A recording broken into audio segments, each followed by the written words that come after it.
اگر دمن بهوری دا خلک باجار موصل تن جدو و دنگ بمبارانان دبهیستن لین هوی گاوی جنیزیک و دنگ بمباران و گل رشاندن هزن عراقی دبهیزن.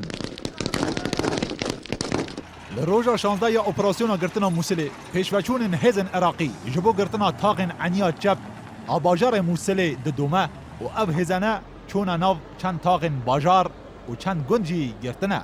عبدالامیر رشید یارالله فرمانده اپراسیون گرتنا موصل گوت جدسپیکا ایریشان و حتی روژا سه شنبی ازن فرقه 16 یا پجایی لمحور باکور گندن عباس حسین الغوات نابچه شلالات کنترول کرنه.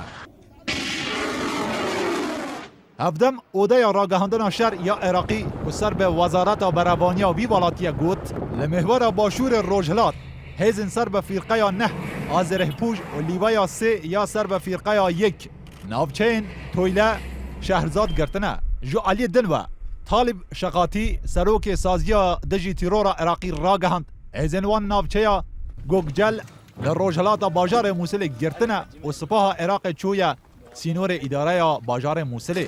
اردکوانا و ایرشدا سپاه عراقی گورستان موصل لطاق کرامه و آباهی تلویزیون موصل هر دوی داره دا گرتیه و پاشانه چویا ناف تاقا انتصار کدکوه جیر تاقا کرامه.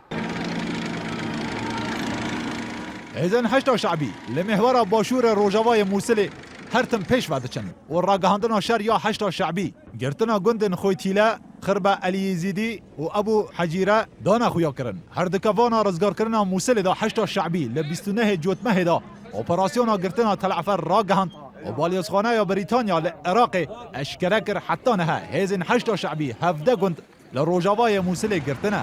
اف ایرش و پیشوچون هزن عراقی جبو گرتنا عنیا چپ یا ناوندا موصل ددم کدایه اشتا هجمارک نافچه لپارزگاه نینوا دبن دست داعش دا مانه.